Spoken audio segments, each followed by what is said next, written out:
आ जाता है। बाग के माली ने आकर के कहा, बहन बहुत देर हो गई तुमको रोते रोते, ऐसा करो अब आप अपने बेटे को यहाँ से ले जाओ, क्योंकि इसको सर्प ने डस लिया है और ज्यादा देर तक अपने बेटे को रखोगी तो लाश फट जाएगी। रानी तारावती कहने लगी, वीरन मुझे ये भी तो नहीं पता मरघट यहाँ से कितनी दूर है, कहाँ पड़ता है। आज उस बाग के माली ने रानी तारावती को मरघट का रास्ता बता दिया। रानी ने अपने बेटे को गोद में लिया। आज इतनी बुरी हालत है महाराज, अपने बेटे को गोदी में लेकर के चलती हुई जा रही है, जमीन पर रख लेती है, थक जाती है, जमीन पर रख लेती है, फिर बैठ कर के रोने लगती है, फिर उठा करके चलने लगती है। आज ऐसे करते करते मैया मरघट में जाकर के पहुंची और जैसे मरघट में पहुंची रो रही है। महाराज हरिश्चंद्र के कानों में आवाज पड़ी, कौन है और इतनी रात्रि में यहाँ पर क्यों रो रही हो, कौन हो? कहने लगे, महाराज मैं हूँ तुम्हारी पत्नी तारा। कौन तारा? किसकी तारा हो? महाराज आप नहीं जानते हो? अरे अच्छे से देखो आपकी पत्नी है। महाराज आज रानी से जब इतनी बात कही, महाराज हरिश्चंद्र, ना मेरी कोई रानी है ना मेरा कोई बेटा है, इस दुनिया में अकेले आया हूँ और अकेले ही जाऊंगा। रानी कहने लगी, महाराज ऐसा मत करो, अरे तुम्हारा बेटा रोता सर्प ने डस लिया, उसकी मृत्यु हो गई, मर गया है, उसे जलाने के लिए आई है। महाराज हरिश्चंद्र बोले, ठीक है जला दो, लेकिन मुझे कर और कफन चाहिए। कर और कफन? हाँ महाराज आपको शर्म नहीं आती? भला मैं कर और कफन कहां से लेकर के आऊं?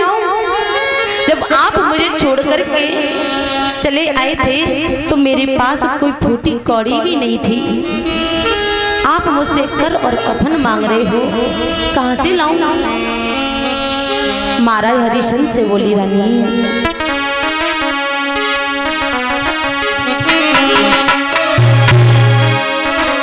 हे धर्म के पीछे राज गया, हम बिक गए तीनों प्राणी हैं।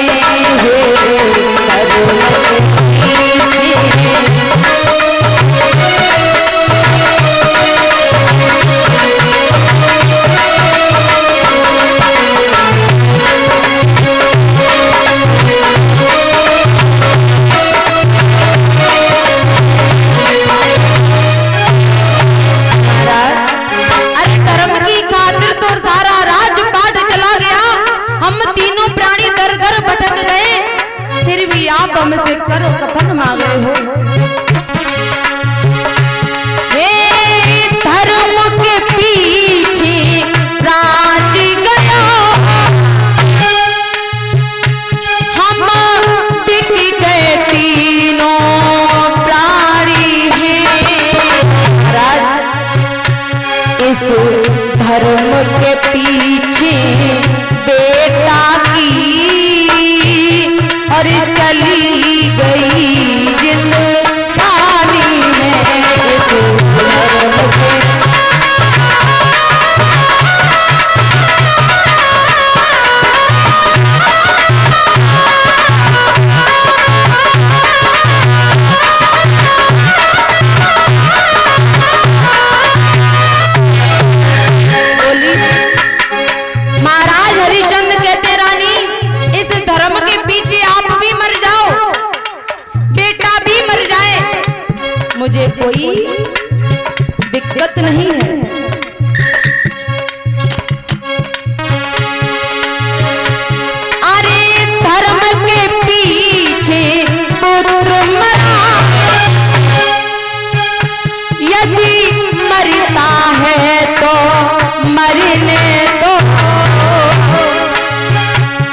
अभी धर्म बचा है ओ प्यारी,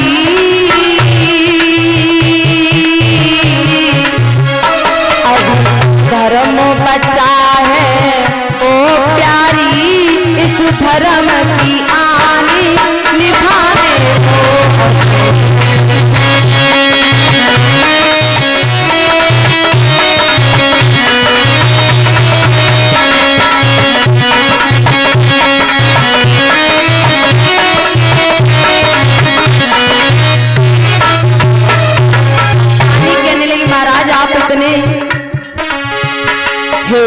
धर्म के पीछे राज गया, हम बिकी गए तीनों तारी है। धर्म के पीछे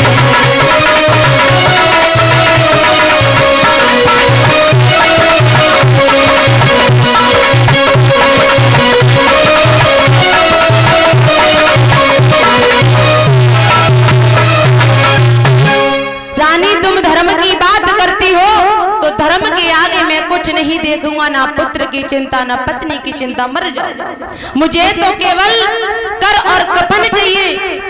रानी कहने लगी महाराज क्यों हट पड़ जाते हो?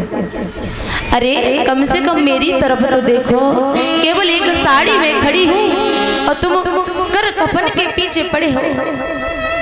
तुम्हें पता है मैंने कितने कष्ट सहन किए हैं, आज इतना बड़ा दुख पड़ा है, आज बेटा भी हमें छोड़ करके चला गया। महाराज हरिश्चंद्र से कहने लगे प्रभु स्वामी, एक माँ ही जानती है बेटे का क्या दुख होता है। मैंने 9 महीने कोख में रखा तब कष्ट झेले, पाल पोस करके इतना बड़ा किया तब कष्ट झेले, आज छोड़ करके चला गया तब कष्ट झेले। बोली चैत गर्भ में रही नींद भरी सोई रे काया में,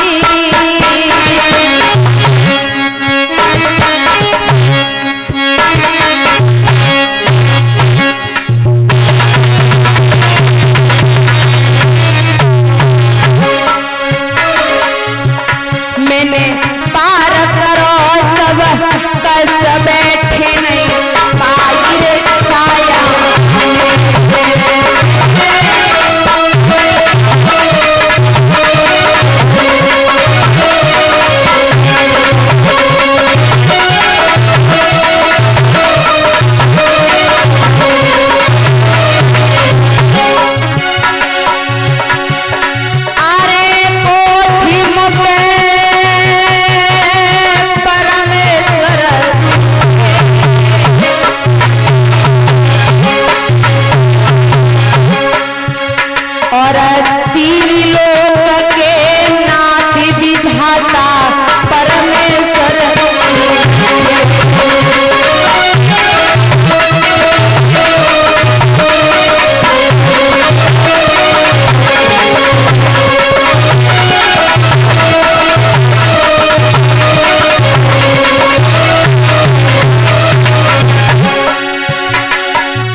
उसी समय महाराज हरिश्चंद्र कहने लगे अच्छा केवल बेटा तुम्हारा ही था? अरे हमारा भी है, लेकिन धर्म के आगे मैं किसी को नहीं देखूंगा। राजा कहने लगे एक दिन की बात याद करो, जिस समय आप जल भरने के लिए नदी पर आई थी, मैंने तुमसे कहा था मेरा गड़ा उठवा दो। क्या कहा? महाराज मैं नहीं उठवा सकती, धर्म चला जाएगा। आज मैं अपने धर्म पर खड़ा हूं। कहिए तब राजा ने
आज महाराज रानी जो साड़ी को पहनी हुई थी उस साड़ी को उतार करके आधी साड़ी को फाड़ा, बेटे रोहतास के ऊपर डाल दी।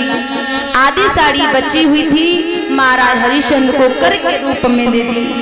आज वहां से भाग जाती है, जाकर के एक काली मैया का मंदिर बना हुआ था, वो मैया उसी मंदिर में जाकर के छिप जाती है।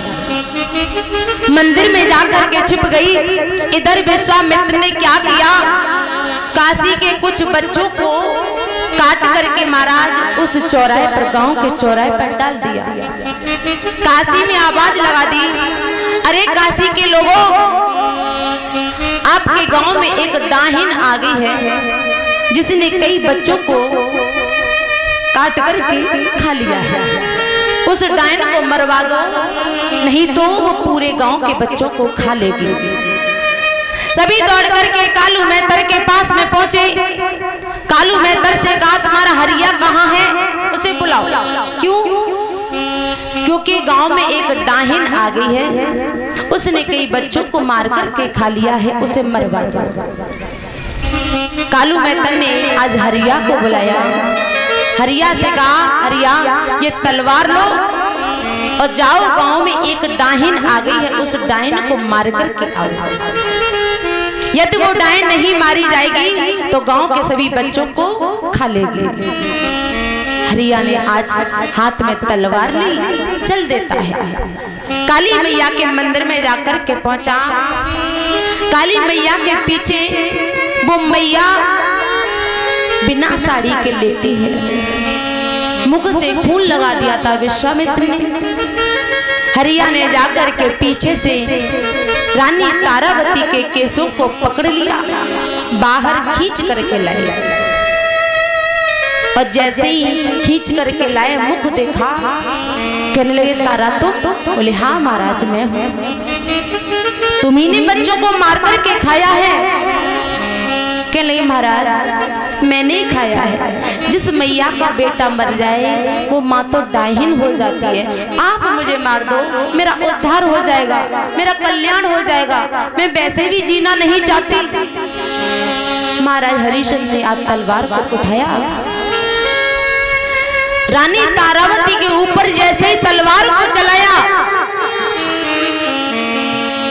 आज पीछे से विश्वामित्र ने आकर के तलवार को पकड़ लिया। राजन क्या कर रहे हो? अरे ये तुम्हारी पत्नी है तारा। गुरुदेव आप? ये मेरी पत्नी नहीं है। बोले, क्यों? ये पत्नी नहीं हो सकती, ये डायन है, इसने कई बच्चों को मार करके खाया है।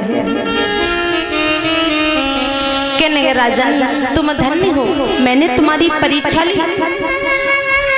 तुम सफल हो गए। क्या मांगना चाहते हो मांग लो, मैं आपको वही दूंगा। महाराज हरिश्चंद्र कहने, गुरुदेव मुझे कुछ नहीं चाहिए। अरे मांग लो।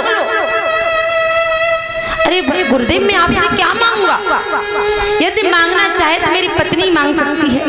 तारावती कहने लगी, प्रभु मुझे भी कुछ नहीं चाहिए। विश्वामित्र कहने लगे, आप 3 प्राणी आए थे, 2 कैसे रह गए, एक कहाँ है? तारावती कहने लगी, वो तो मर चुका है, आवाज लगाओ, आपका बेटा जीवित है। रानी तारावती ने आवाज लगाई। रोहतास आज हंसता हुआ अपनी मैया के पास में आया। रानी तारावती कहने लगी, महाराज मुझे कुछ नहीं चाहिए, सिर्फ इतना दीजिए। और बोली,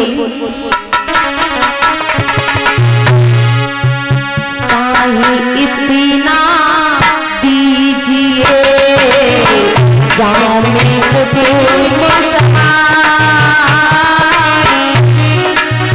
मैं भी भूखा ना रहूंगी, संत न भूखा जाए मेरे बाबा, संत न भूखा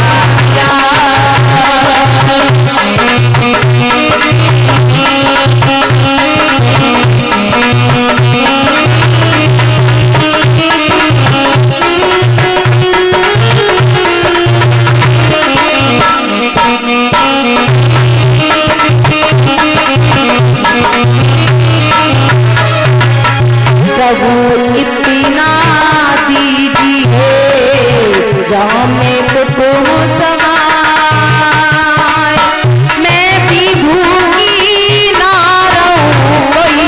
संत न भूखा जाए मेरे बाबा, संत न भूखा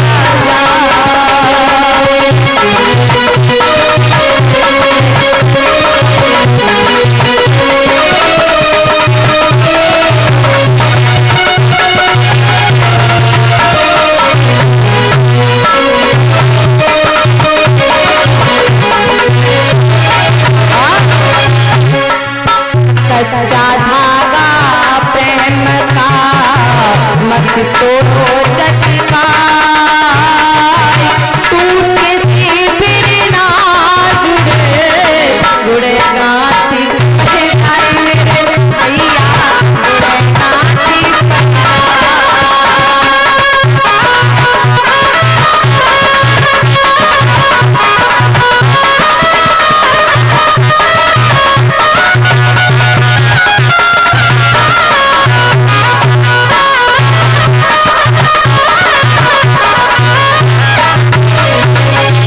आज महाराज, आज विश्वामित्र ने अपनी 10,000 वर्षों की तपस्या का फल महाराज हरिश्चंद्र को दिया था। आज कुंजी और लगाम महाराज हरिश्चंद्र को दे दी।